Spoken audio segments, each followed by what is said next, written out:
There you go. We're live. Hi, everyone. I'm JC from Beyond Mystic, and today we're having a really deep talk on silver. And who best than my friend Bix Weir from roadtoruta.com to help us flesh out a little bit what's happening on the silver market. And the impetus for this interview was the fact that what struck me a couple of days ago, or maybe a week ago now, Scotia Makata just announced that they were getting out of the game. So I thought, is that an indication of deeper, more changes to come in the system? Is that an indication that, cracks are starting to be bigger and wider and more visible to the public? So I thought, hey, let's invite Bix here and start talking about this today and see where we position ourselves and see if there's any moves or any new information that you, the public, can take a hold of and get mastery out of it to make maybe proper decisions right now. So Bix, welcome to the show. How are you today? JC, I'm always happy to be with you. If we're in person or if we're talking over a Zoom call, I love hanging out with you, and you're a special guy. And I'm really excited about your channel. And everybody click the subscribe. Click the subscribe right here. Beyond Mystic. What is it? Beyond the Mystic? Beyond Mystic. Beyond Mystic. Right. Beyond Mystic. Yeah. I've loved your interview so far. You've got great people on talking about great subjects, and it covers the whole spectrum of everything, which I love. Right. I originally thought I was going to do, and I still will do some of it, and it's partially, I guess, going back to it, going back to source, going back to discovering who we are, empowering ourselves. So, of course, we're going to have to talk about geopolitics because it's all intertwined into our daily lives. So I think it's pretty cool. I just saw today our buddy Jay Snip there announced that he was going to start moving away from the COVID conversation. I guess he got a few strikes from Google, from YouTube, and it's just like, maybe it's time to move on. So I think for us to, we were all on the same page. I think you were there too, early in December and January, where we weren't really sure how the health side was going to affect us, but we knew for sure the economy was going to hit a brick wall, and we're seeing it now. And so we've been proven right, at least on that stuff. On the health side, yeah, there's fluctuations, and I think there's more to come. But really, for people right now, the economy, the food distribution, like these are things that are going to happen right now in your face to everyone. Whereas you might or might not know somebody who's been infected or who's been hospitalized with COVID, everybody right now is being affected by the economy side. So maybe that's a good segue, Bix, to get into Scotia Makata and see what the hell's happening with them. What's your take on, if you want to just maybe recap that for the audience, and then, maybe give us your take on it and why it's happening now. Well, sure. Scotia Makata was, and they've been a long time player in the silver market, beyond long. It's been, I think the number was 350 years they've been in the silver market as one of the major players. I do know that they were one of the biggest lenders of silver and gold, which is, that's a huge part of the problem. And that's what we identified at GATA back in the late 90s, early 2000s, was that the central banks and all the governments around the world were lending out their gold and silver at the time in order to suppress the price. And so the people the physical market had to be satisfied. But what they figured out after a while, and this is literally been going on since the 1970s, the derivative markets can set the price of any commodity. And if you trade derivatives in many, many multiples, like right now, I think it's over 300 to 1, the amount of derivatives traded compared to the amount of physical silver that's available for trading, it's easy to set the price. You don't need physical silver to set the price. And Scotia, I think, got caught in that trap by being a facilitator of physical silver and gold lending. You've got a lot of contracts out, and then you have people starting to take delivery of gold and silver, especially JP Morgan. Now, JP Morgan has been on the dark side of silver for a very long time. As an admitted market rigger, they took over the Bear Stearns short position in 2008, which was admitted to by Bart Chilton, the CFTC commissioner, who said, yeah, JP Morgan took over the position and we had certain requirements. They had to get rid of the position. They ended up not doing that. They were in violation of the law, but it was a political decision not to take them down then. And then here we have today. I'm getting a little off Scotia, and I'll get back to that. but how this relates to Scotia is they're a huge player in the derivative market with their leasing businesses. They do a lot of hedging, and they're just a monster player. Now, JP Morgan all of a sudden flipped from being short in 2008 until they opened up the JP Morgan warehouse facility for silver, and all of a sudden they started taking massive amounts of physical silver off the market, off the usually paper exchanges, because it was usually futures and options and a little bit of physical. And because JP Morgan took over 1 billion ounces off those exchanges and took it into their own warehouses for their own account, as per Ted Butler has proven many times, that caused a big problem for these the remaining silver shorts that were out there. One of those was Scotia Makata. And Ted was talking about all last year, saying, oh my God, these banks are losing so much money on this physical gold and silver position. How long is it going to be until their auditors come in and the senior management comes in and says, okay, no more, we're out of this business because we're losing too much money playing the derivative game in silver. And I think that's what happened. And just I think it was last week, they announced that they will be leaving the precious metals market after 350 years. It's not all of a sudden, but they're not doing any new business, and they're going to wind down the portfolio for the remainder of 2020 and then be out of the business by 2021. I mean, that's huge. That's one of the 8 monster shorts that are in the market. And if one's hurting, you know the other 7 are really hurting too. So we might get a lot more people announcing, oh, by the way, this game of playing the short side of silver is no longer profitable. We are losing our butts on this trade, and senior management has come to shut down our trading facility in gold and silver. That's kind of where we are, and I think that's why Scotia ran for the hills. Is it fair to say that Scotia, compared to many other players in this price rigging system, would be the smaller player or one of the smallest players, and that's why maybe they don't have the backbone as the other big banks would have, and maybe that's why they're taking the brunt of it right now? Well, I think before JP Morgan, they were one of the bigger players on the physical side. Okay. And the other big players are just banks playing with derivatives, very rarely play with the physical silver at all. Like Citibank, I don't think has hardly any silver, and yet they're one of the largest shorts on the exchanges. So it was a financial game for the last 50 years, and now the end of the financial game, and we've been saying it at GATA for years, last 20 years, take your physical out of the exchange, take your physical out of the exchange. That's how we end this game. And it looks like that game is ending because people are starting to take physical off the exchanges, and you're seeing banks like Scotiabank remove themselves from the once lucrative paper rigging market in silver, and it's great to see them go. There's a lot of weird conspiracies, and I say conspiracies simply because I don't know enough to say if they were fact or not at the point. But well, conspiracy is a fact. Right. I mean, I know we're trained to think that way, but you know, a conspiracy is 2 people breaking the law, colluding to break the law is a conspiracy, and when you throw a theory after it, it makes it even more. And that's the way we've been conditioned.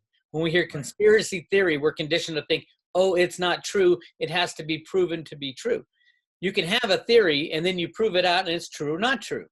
Mm-hmm. And if it's true, then it is a conspiracy. Enron was a conspiracy theory in the gas markets for a long, long time, in the energy markets. And I was yelling and screaming back in the 90s, Enron's a conspiracy, and everybody's like, what are you talking about? No, that's just a conspiracy theory. And voila, they lose, $90 billion loss. So yeah, a conspiracy theory a conspiracy is a illegal act between 2 people, 2 or more people. Maybe I misspoke. I agree with everything you said, but I meant more like unsubstantiated by mainstream stories about Scotia, about their empty vaults, about people trying to get to their vaults. And of course, the shelves were empty. The reason I wanted to do this interview was also because for me, Scotia Makata was very personal. That's where I started to buy my first physical. My first ever, just shows you how much I know. I was dealing with a bank as opposed to maybe a bullion dealer on the corner of the street. But anyways, I went to Scotia Makata here in Ottawa. They had a securities desk, and they were one of 3, I think, in Canada at the time. There's Toronto, Montreal, and Ottawa, where they were actually having physical silver sales over the counter. And the experience for me was very accurate. I guess it would leave a sour taste in your mouth, because every time you would go, first of all, they would take an hour. The whole process of who you are, your driver's license, all this stuff, it was just incredible. The know your customer rules were just off the chart. But also the people, there was like 15 people who had to sign, from the front desk to opening the vault. Like, it just took forever, and it was just an excruciating process. And that's But on top of that too, like, I always felt that they didn't want to sell the silver. Like, they were angry that you were giving them shit paper and they had to give you their silver. It was kind of like, we don't want to give it to you. It was just weird. So anyways, last year they closed the desk in Ottawa. And my dad and I remember, because my dad and I used to buy from there. And we were like, oh, what's going on? Why are they closing? And we had, again, all these stories that we would hear tangentially about people trying to get to the silver there. And there was a lot of issues too with the ownership and the CEO who had died and who had, anyways, it was a convoluted kind of company. And now we're seeing, I think, the final cracks of what you were saying now. So all these conspiracies are becoming fact. Like, we're going to find out really what's happening here. So I thought it was fascinating when they closed their operations, or when they announced that they were finally winding down that business. So going back to, you mentioned the LBMA, you mentioned the CFTC and the derivatives. Like, I thought it was up to 500 to 1. I think somebody had reported at 500 to 1. You just said the 300 to 1. But talk about that a little bit more for the audience, because they don't understand. Like, in any other market, if you're doing derivatives more than 20 to 1, it's a fraud. And, the regulators will stop you. Why is it happening in gold and silver? What's your take on that? Well, the overall reason to manipulate gold and silver is to control the unbacked fiat monetary system. Yeah. I mean, if the monetary system was sound, had sound fundamentals, was, they weren't printing money like it's going out of style, there'd be no need to rig the gold and silver markets. The reality is, silver market has been rigged along with the gold market for at least the past 50 years via computers. And that's the thing. The only reason we went off the gold standard is we kind of knew we could get a hold of the prices of gold and silver and control them long enough to run an unbacked fiat system. And so that's what we've been doing since 1971, when we went off the gold standard. The U.S. was the last kind of vestige of any kind of gold standard. And when that was done, normally it takes 7 to 8 years historically for a new system that's unbacked fiat to collapse. There's all kinds, you go back in history, all kinds of examples of money that has crashed. And always, every time in the past, they've returned to gold and silver for use as money. And really interesting that when we got people like Alan Greenspan in to the Fed, and he was working with Gerald Ford back in the early 70s to implement these computer programs. Greenspan was a huge gold bug. He understood the value of gold, the meaning of gold, and silver, both of them together. And he knew that in order to go off this fiat monetary system, he was working with his boss, or his mentor at the time, which was Arthur Burns, the head of the Federal Reserve System back then. And they concocted an idea of, hey, if we can rig markets using computers and derivatives in these exchanges, we'll set up this thing called the CFTC, which is a regulator just to provide cover for the official market rigging. We can control these prices for a long time. The Hunt brothers figured that out back in the early mid 70s, and going into the early 80s is when the price of silver spiked to $50, and then the government came in and shut down the Hunt brothers and said, "Hey, you're cornering the market on silver. We're busting you." And they had to unwind, which drove the price of silver from 50 down to 20 in a matter of like a month. The reality was, they only had about 100 million ounces of physical and 110 million ounces of futures contracts. In comparison to JP Morgan, who has over 1 billion ounces of physical silver now, why haven't they taken out JP Morgan? Clearly, there's all kinds of things going on in the background as to why silver needs to be controlled, needs to be manipulated in order to run an unbacked fiat monetary system. I mean, right now, gold should be going $20,000, $30,000, $40,000 an ounce, but it's not freely traded. Right. And then the other scheme they had, besides the computer, is when Robert Rubin came into the office of, I think he was Treasury Secretary back in the 90s with Clinton, he went around, he was an ex-gold silver trader, went around to all the banks and said, hey, all this gold sitting in your vaults is not earning you any income. Why don't you lease it to us? We're the United States of America. We'll sell it into the market to depress the price, but you'll get an IOU for us, and you can keep it on your books because it's a lease, and the central banks don't have to record if any of their gold or silver is leased out.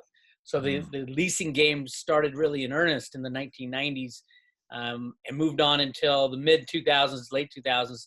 And then all of a sudden, they set up Barrick Gold as a gold miner that had all these fraudulent deposits that they ended up losing billions of dollars because every scheme falls apart sooner or later. And we should be, at any moment, we're going to see the gold-silver scheme that's been going on for a very long time start falling apart. The Scotia bankruptcy is one.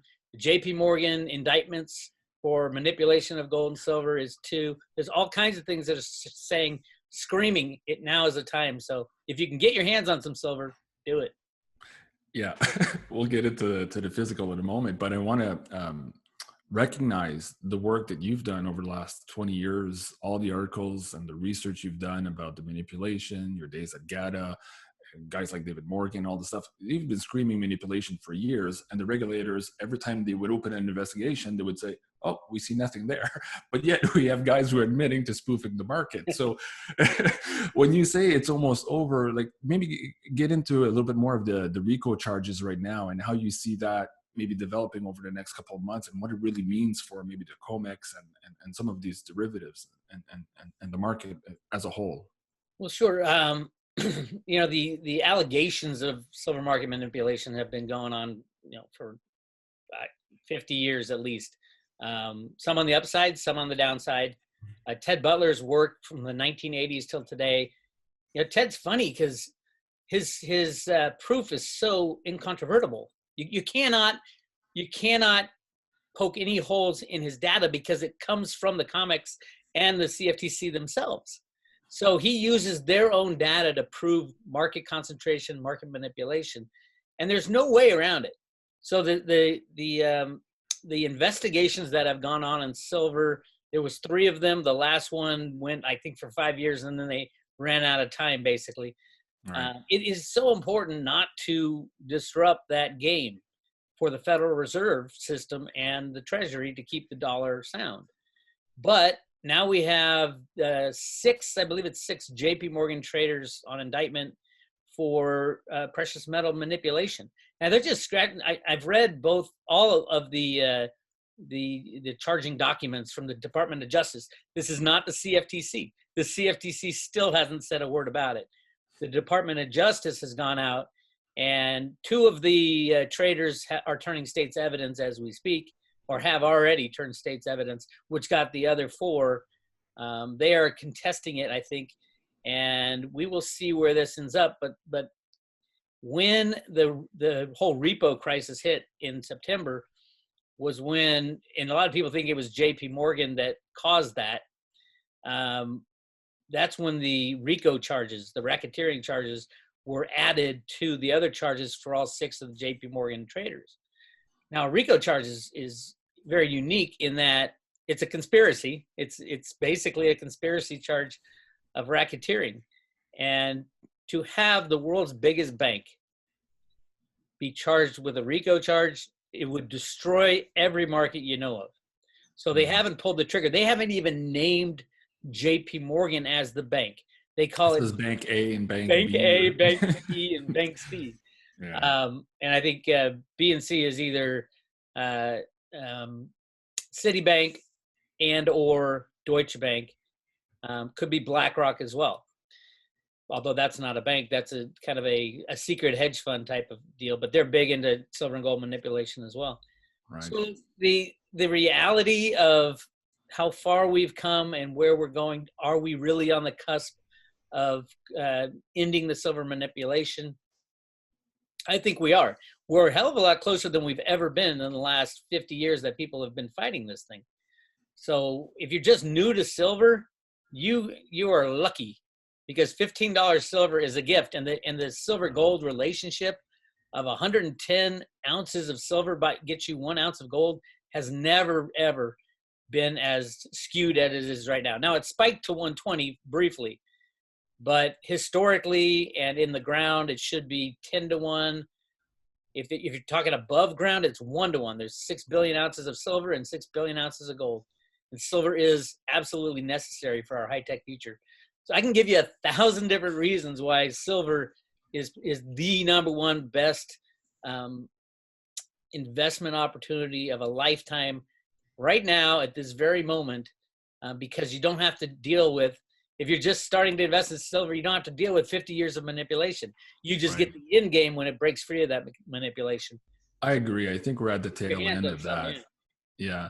So let's talk about the physical and how to get it. Here in Canada, most of the dealers are out. Some have just started to reopen, but only for big wholesale orders. And even at that, they don't promise delivery for another month. So it's still wishy-washy. There's like the interview we had, you and I, about a month ago.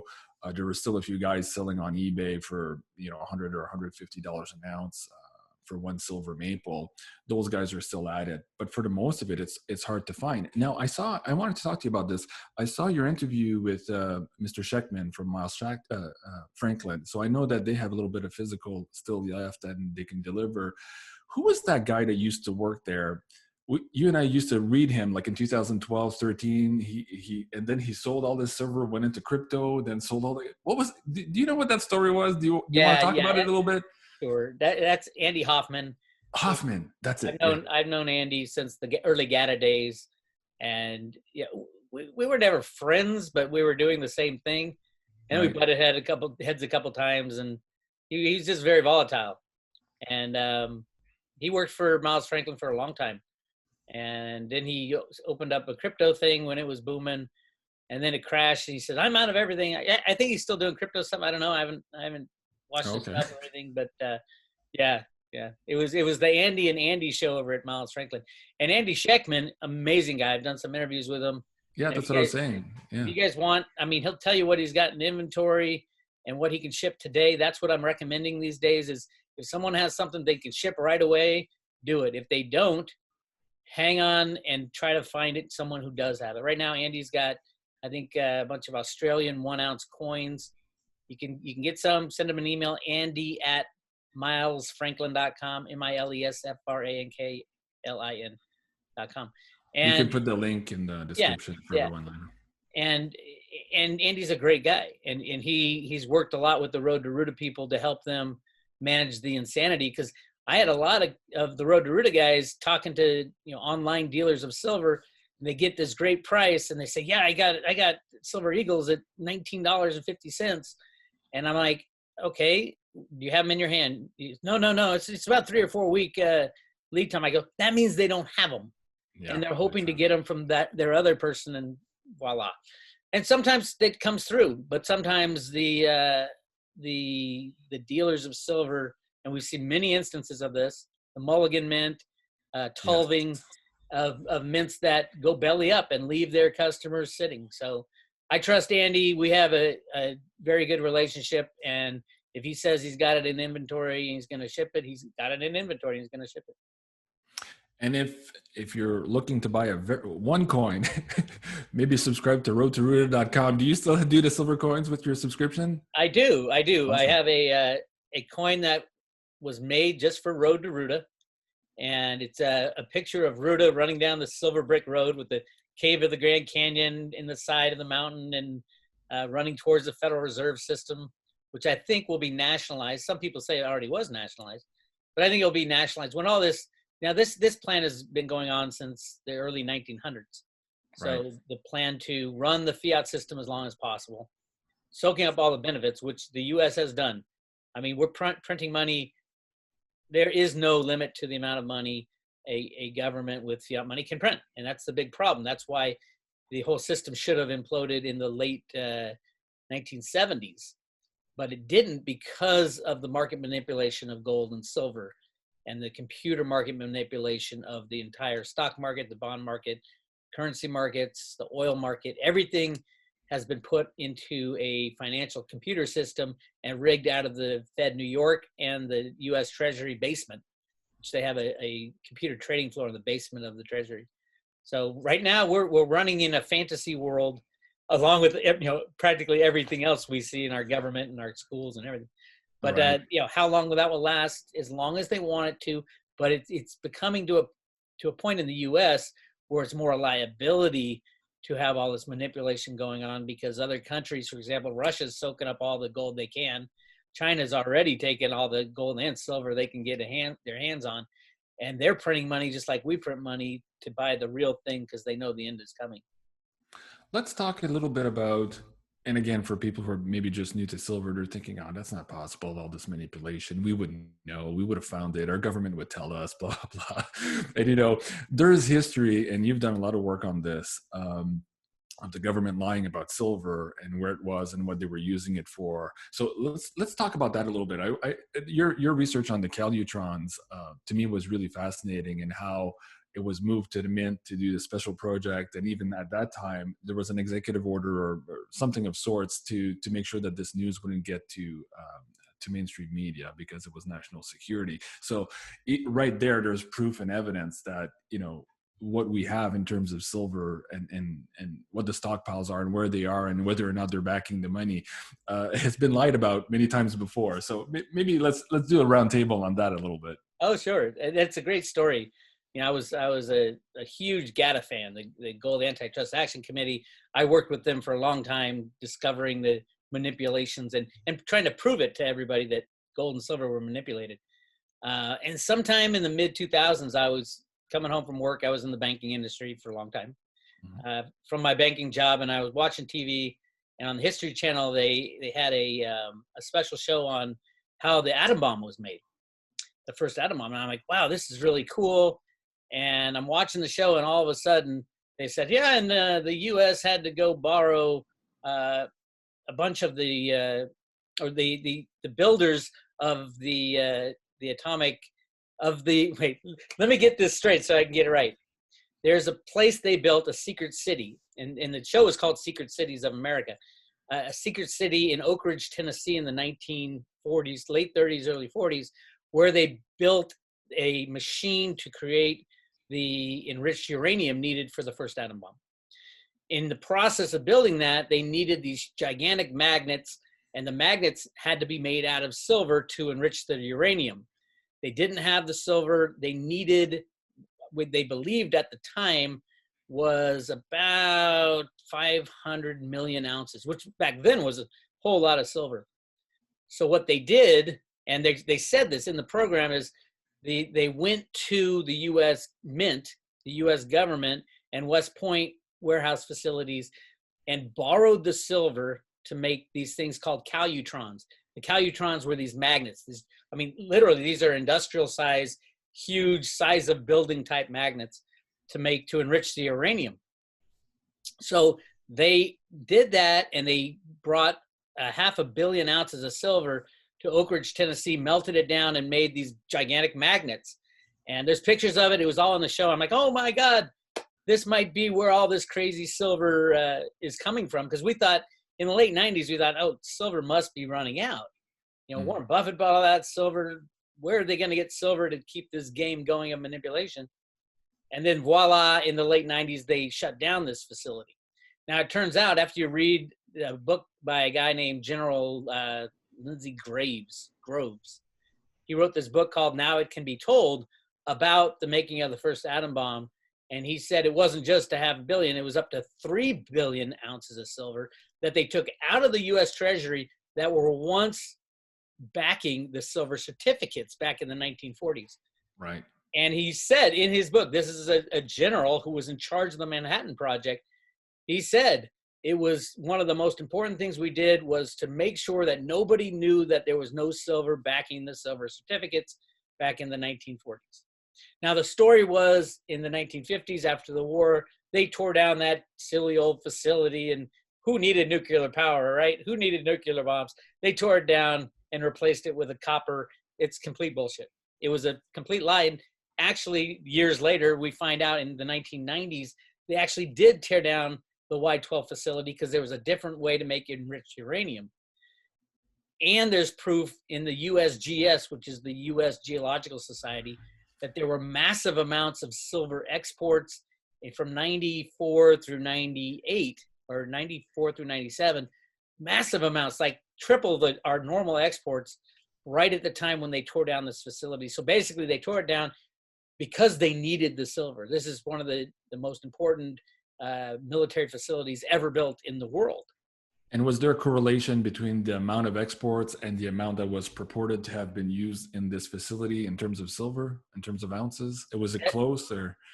No, it wasn't close. I mean, if they really did the 3 billion that General Grove said, no, it wasn't close. But remember, this is just what the USGS says was exported. Right. So, I mean, it could have been withheld within the COMEX in the U.S.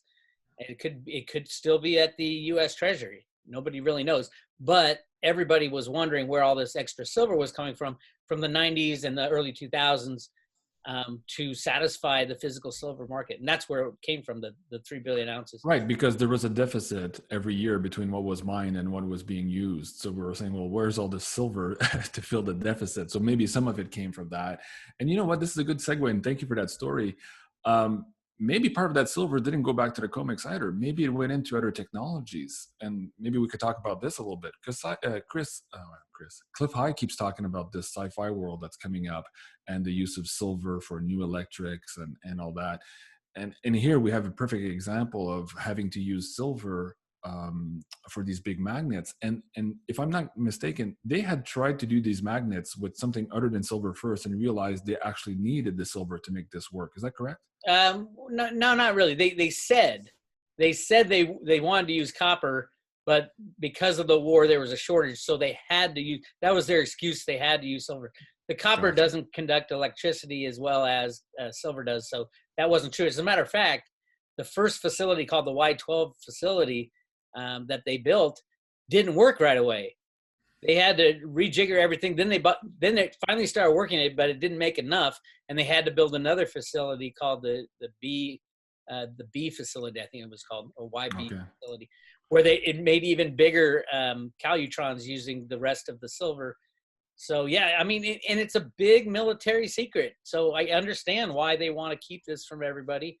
But now that facility's shut down, why is it still a secret? I would say the secret is that silver really is a bank killer because of the short position that has to be maintained to maintain the price of silver.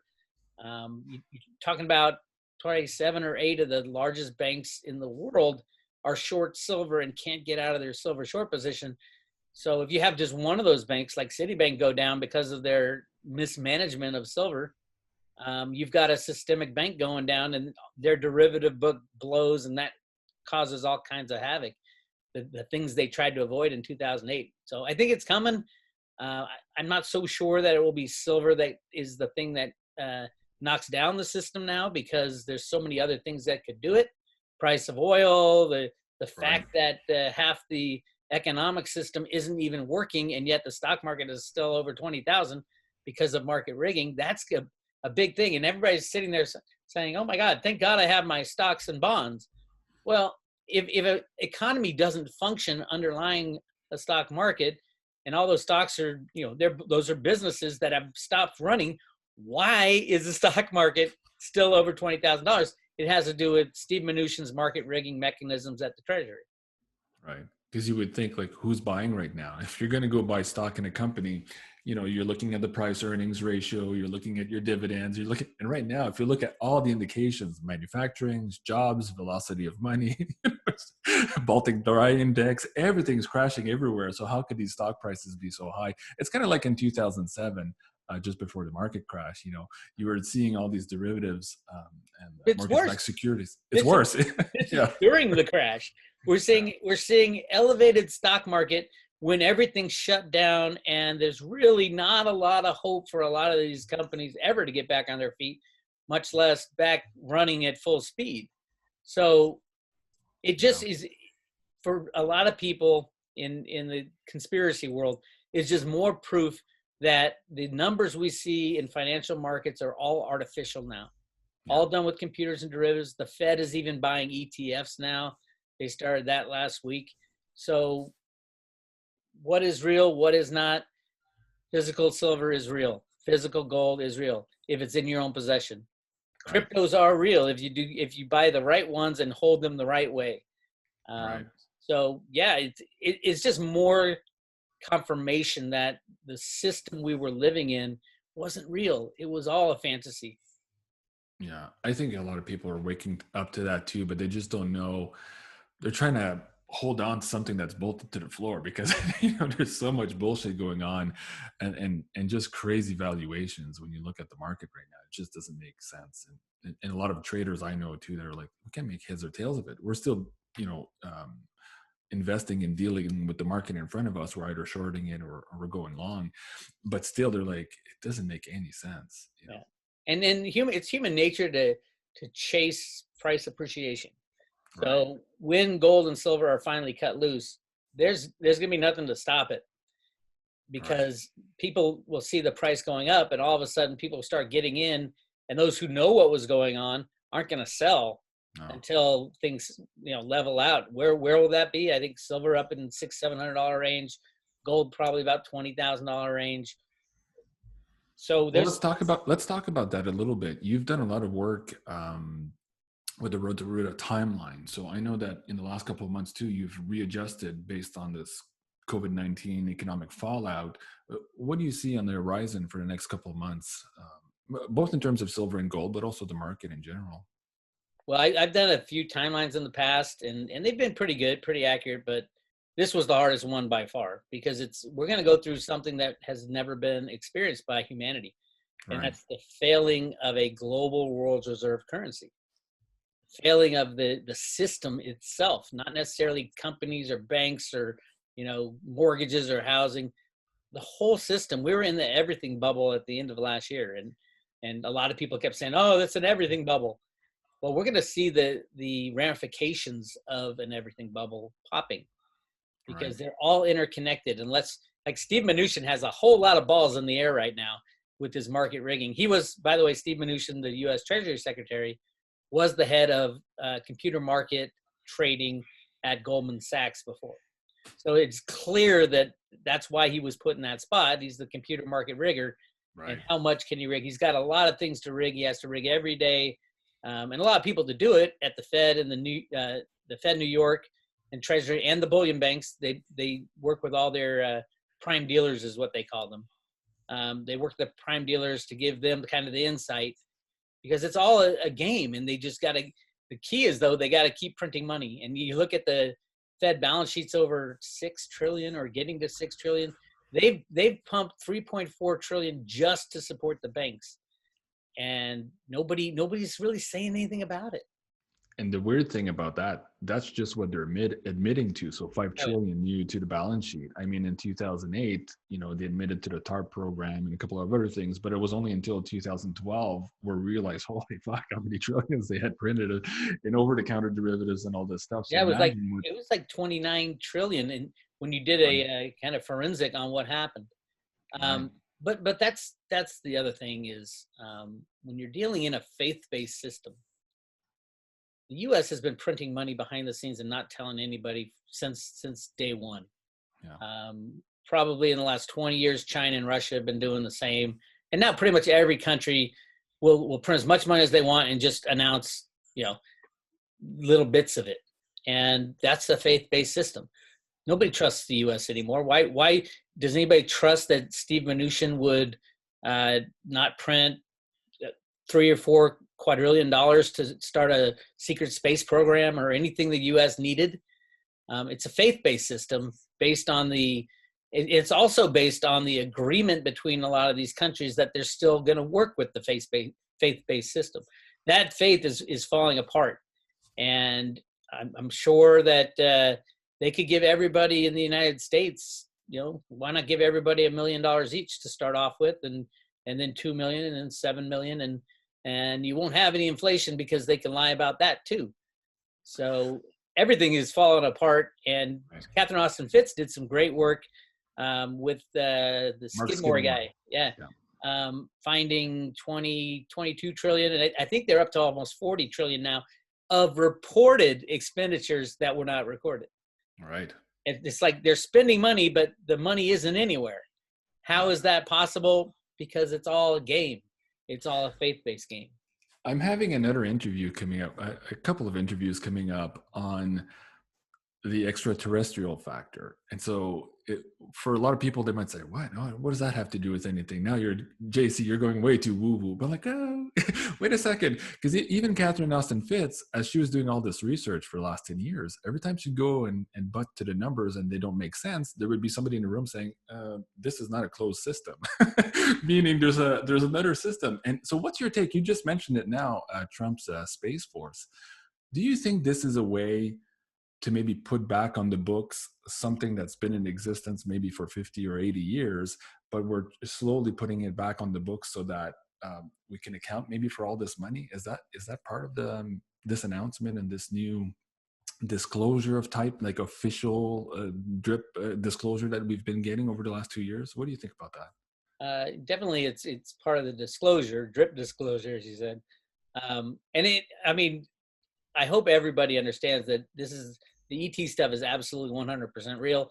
I was out with my night vision goggles 2 nights ago, and we saw probably 20 craft going up. I mean, they look like stars just moving fast, one behind the other. Every like 3 seconds, another one would just flying by. And what are they? Could be us, could be ET, could be anything. I've seen the wing craft. I've seen the cigar-shaped craft. You get these night vision goggles, and it's like all of a sudden you're seeing things that have always been there. You just couldn't see it. Right. And yeah, I mean, it is absolutely true. You see all those little specks of light out there, and to believe that we're the only ones, we're the smartest beings in the universe is very silly. Now, the question of, that I've been struggling with lately is that there's good and bad everywhere.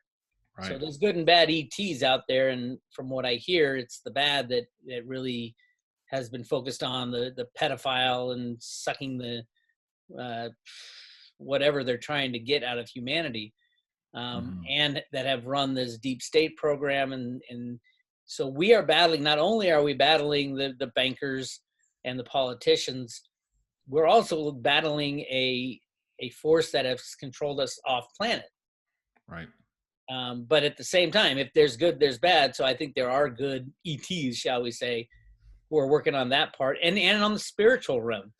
Absolutely, right. There is a war on the spiritual realm as well. So we're in the shit right now. We're dealing with all kinds of battles and wars, and I mean, to me, I've been going through like a year-long spiritual awakening, and had I not done that, I would have been freaked out by now for various things.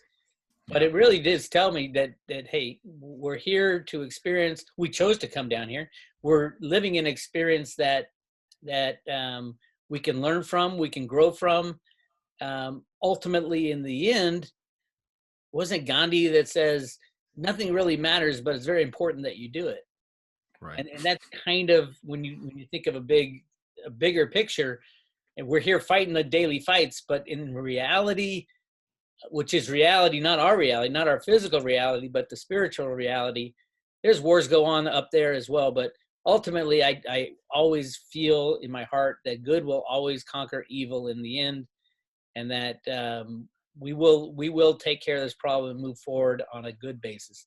And that's what I fight for at the Road to Ruta, and I'm fighting for in our markets and in our education system, our food system, and everything else. But make no mistake, we are fighting some very evil forces that they're going to release another bioweapon. They're going to take away our food.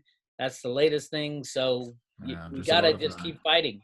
And that's... Well, actually, on that note, on the food thing, that's why I've been quiet in the last week or two doing videos, because I'm trying to set up my new greenhouse. And of course, I'm doing I'm running a trench to bring water and to bring electricity and all that, and all the stuff I'm trying to source. Well, all these stores are closed. The contractors are not allowed to come out, so I'm trying to do a lot of it myself and time all of this. And one thing's waiting on the other thing, and it's just like it's just a nightmare. But anyways, we're almost there, and we feel better. Like we've always had chickens and gardens and all that, but we wanted to work really hard to expand our capability and our food safety this year. So Are you self-sustaining food wise? Could you, if you shut your driveway and just lived off the land, how long do you think you could live off your land? Off the land, that's a tricky question. It would involve killing animals here, and Sarah's not into that at all. I think you met Sarah, but she's a vegan. I'm not anymore. I was for a while, and I was a vegetarian for a longer time before that. We could live off the land here as long as you had freezers to stock, and if you wanted to get elk or moose or deer or stuff like that, you could. We get a lot of the protein, of course, for the kids here from the eggs, the chickens, the gardens. We can do a lot, and then it would be a question of storing. How do we store through winter? Right. So these are all the things that we're looking at. Whereas before it was more of a hobby, just for fun. We'd have a month or two in the summer of fresh vegetables and all that. You were training for this moment. Right, exactly. The chickens too. Like for a number of years, it was a pet project for the kids, and now it's like, oh no, they're actually part of the system. So of course we have a a very deep pantry here. Like we've always been like prepped and all that, but now it's more how do we make it go even longer, further? How do we decouple as best we can from the supermarket change where we're seeing right now like empty shelves? So how do we connect with more local farmers and maybe do exchanges and farmers markets and stuff like that? So we're really trying to work with the community to get that started. And even here where I live, they've just announced last week that they're going to start building a big meat processing plant.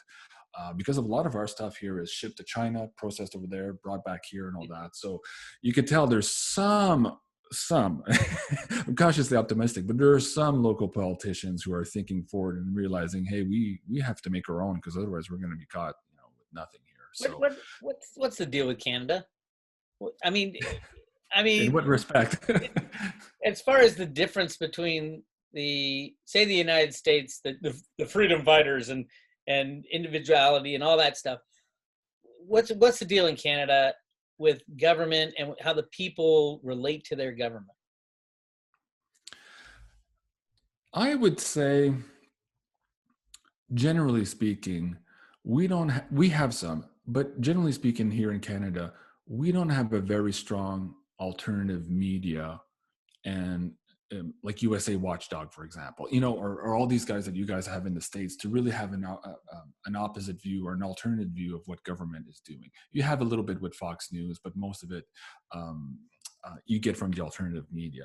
Here in Canada, that's not very strong. That build out has never really occurred the same way it did in the States. So as a result, so what's that? Has that been held back, you think, on purpose? I don't know. My gut feeling is that most Canadians are maybe too polite to talk against their government compared to maybe Americans. But I really don't know if it's been held back or just organically it didn't grow. The other thing is that we have a very small market, and we have a French market and the English market. Mm-hmm. So whereas a guy like Greg Hunter who comes up, in the States, he's got the whole country, 300 plus million people who he could talk to. Whereas in Canada here, we have very much of a disparité régionale in French, meaning that there's very localized different economies and different cultures altogether. So to try and get a big market or a Canada-wide market is not maybe as easy as it would be in the States. So that's one thing.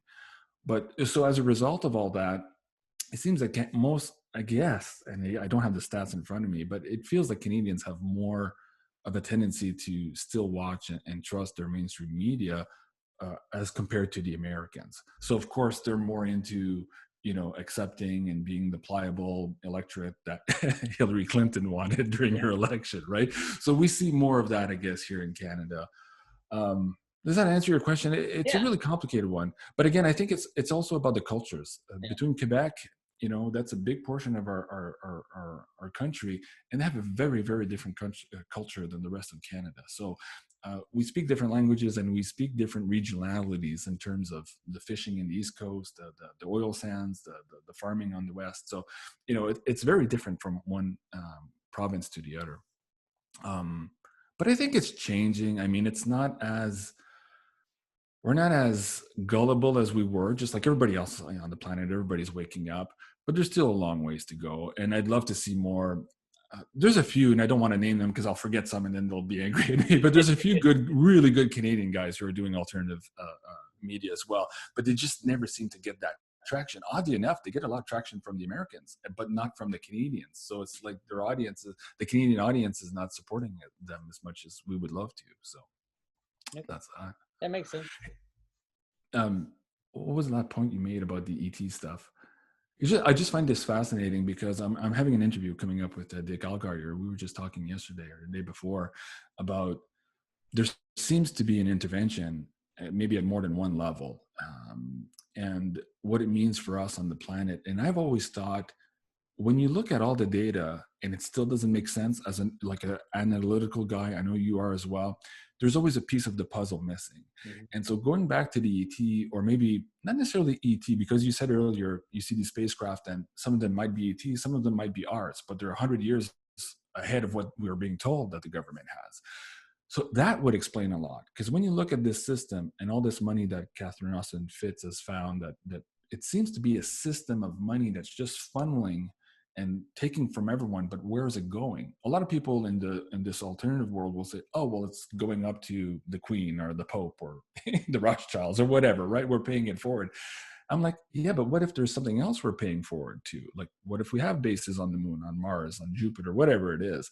That would explain a lot of this money being leaked out of the system. And maybe also why all this physical silver and gold is nowhere to be found, because it might have been used for a lot of these programs. So I find that fascinating. And I think as time rolls by here, and if people keep paying attention and looking at this subject, we might find a little bit more. What are your thoughts on that? I agree. I think, again, it's a faith-based system, and there's nothing that our current monetary leaders are doing to build up any faith at all. As a matter of fact, it's exactly the opposite. The constant printing of money every time you have a problem has put us into at least the visible side of a unrecoverable tailspin. And it's going to take more and more money to keep bailing out banks. I'm really interested in, I have always said, at least for the last year, that it's going to take at least 20 trillion in bailouts, approved bailouts, to even kick the can down the road a year or two. And they don't seem to be doing that. The Fed is, I think, their balance sheet up to 6, and people are getting $1 trillion here and $1 trillion there, but no one's going back to work the same way they did. And a lot of people are going to go back to work and say, oh my God, everything's different. Companies will restart and then say, oh my God, we can't make money if everybody's not participating at the same time. So I think a lot of people will be going back to work for a very short time, maybe a couple months before there's huge layoffs, because just the behavior of people has completely changed, and a lot of it has stopped forever. And with a lot of these fixed costs that are already in place, that's why you see the airlines going belly up first, is they have huge fixed costs with these planes. They lease all their planes from the banks, so they aren't going to be making their plane payments to the bank, and the bank has the plane as collateral. The plane industry, the used secondary market for planes, is very volatile anyway. I can just imagine how many planes are going to be available for sale with no buyers. Right. And we're going to see the same. I think we're going to see the same with houses, with cars. Cars, we're seeing it already. I think the housing debacle, that the 50 years of home prices just rising unstoppably because of the availability of money to buy a house with, they print free money, of course. Hey, I'll give you 5% down and you give me all the money to buy a house, and now it's a 0% interest. Mm-hmm. Those days have stopped. So the value of houses, I think, ultimately, I think are going to drop 80 or 90% from where they are. I I think you're right. I just look at things how they're developing here already. Like the demand has just dropped everywhere. And like you said, even when they turn back the economy on, which we're just starting here and we're seeing local business owners, yeah, we've been open for 3 days and we've had no customers.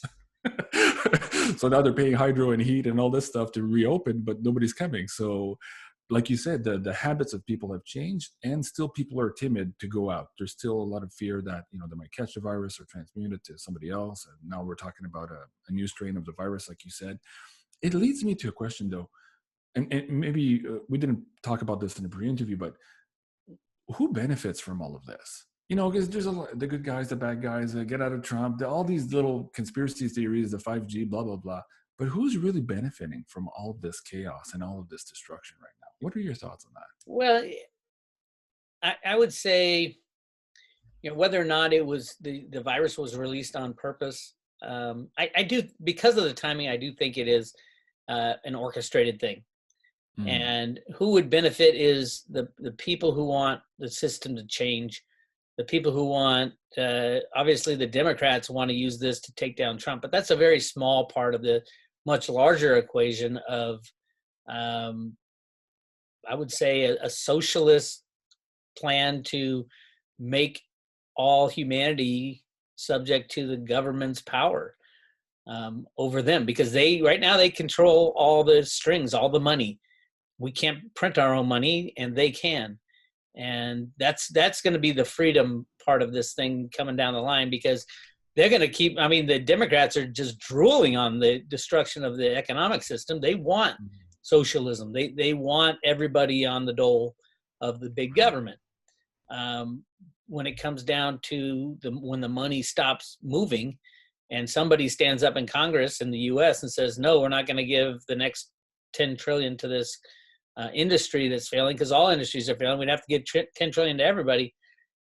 That's when we can either decide to go into the arms of the government and say, okay, take away all our freedoms, all our liberties, stick a barcode on my forehead so that, you know, link it to a crypto wallet so you know my if I have any money to buy goods, and then they can turn you off, you know, the mark of the beast type of thing.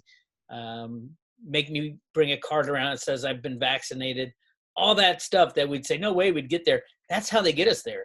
They destroy what we knew in the past, make us dependent upon their mercy, and then everybody's just loving the government. And hey, I know it sucks, but this is what we have to do. That's who would benefit. The people who want that kind of world, the kind of world that says, you know, you don't have individual freedoms and liberties. We control you, and we will continue to control you.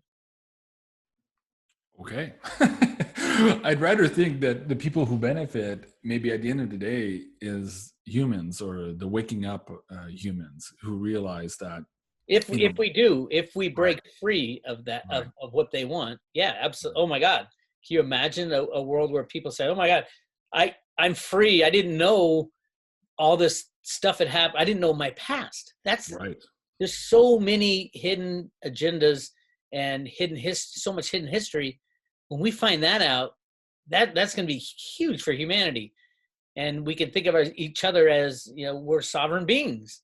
We have free will, and we can create a world that we like instead of a world where we're controlled in. And that's what Dick Goldgar seems to think. No, we can't. We're under their control, and we'll always be under the control. And that's what I've been fighting. Right. And I encourage you in that fight, because I'm also in that fight. I'm always about, and I remember talking to Sean at SGT years ago saying, yeah, okay, I get it. There's bad guys, but let's create the new. You know what I mean? Alex Jones did a great service to people. He woke up a lot of people. He was a grandfather of all this. But, you know, that message of, okay, look at all the conspiracy, look at all the bad guys. Okay, yeah, we know they're there. What can we do now, right? How do we wake up humanity? How do we bring new projects and new understandings and higher consciousness so that that stuff goes away? Because they feed off of our fear, off of our ignorance, off, like you say, and literally, I mean, and just when you say that they feed off, I think the ETs, the bad ETs, do literally feed off our fears and our Yeah. anxieties and even maybe our consciousness in some way. And who was it? Was it Roosevelt said or Truman? Uh, all we need, the only thing we need to fear is fear itself. Myself. Okay. Yeah. Yeah. One of those guys. One of those Yeah. presidents. You make a good point, and again about who benefits, because if you look at the globalists, they're not really benefiting by all of this. We see now that it appears to be broken, and that there's a move back to local communities, local organization, and all that stuff. But in terms of feeding off of fear, yeah, those guys have done a good job serving up a plate of that for the last couple of months, for sure. So somebody's happy on that level. Yeah. Not sure who and what, and really it's scary to look at sometimes, because when you look deep into the abyss, sometimes something looks back at you, and that'll be part of my interview with Dick Allgaier. But so you need to be focused, and I guess this is we can wrap up on this unless you have anything else you wanted to add. But we need to focus on rebuilding, and we see now there will be no V-shaped recovery. A lot of things, as Bix has said, is broken, and it's broken forever. But these are opportunities for humans as well to build the things that we want to see. And I really encourage you to follow Bix's work. Go to roadtoreader.com. Take a look at his Patreon channel as well. He's got other services, more in-depth studies that he makes there, and the timelines. I think that's where you put the timelines, Bix. Yeah, the Patreon Plus and on Private Road is the big one. Okay. And yeah, just follow my YouTube stuff and definitely get on the free email mailing list, because I don't know how long I'll be on YouTube. I talk about some things that they don't like me talking about. I've already got one strike, and strikes suck. But it also, the whole censorship thing. There's a lot of self-censorship that goes on now, because you're going to get a strike. Okay, we can't talk about this, and this.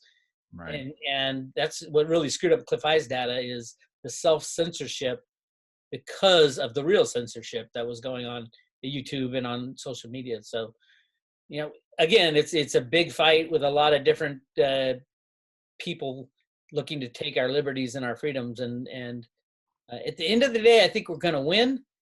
It's not going to be easy. It hasn't been easy so far, and it's going to be a whole lot harder as we go throughout the rest of this year and next year. But like you said, we chose to come here at this time. This is the big show. We've got the front row tickets.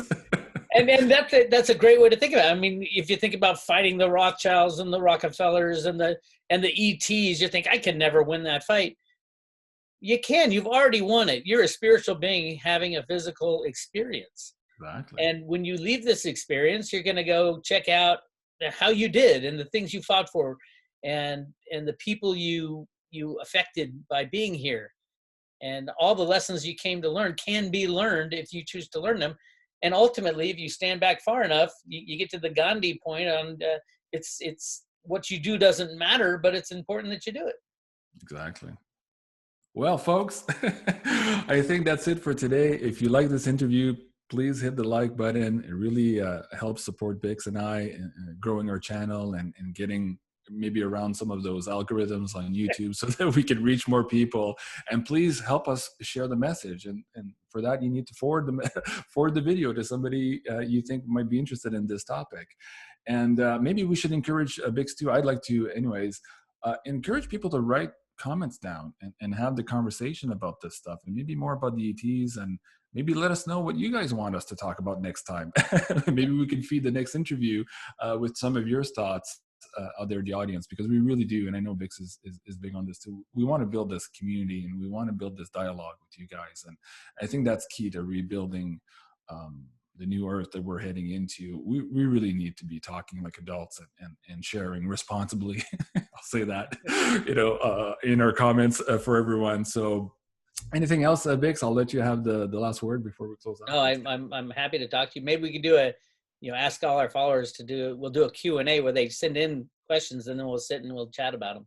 That's a great idea. Yeah, why don't we do that? So you hear it, folks. Any questions you have, write them down below these two videos, and Bix and I will, I guess, collate that, a couple of weeks from now and try to do an interview on it. That'd be cool.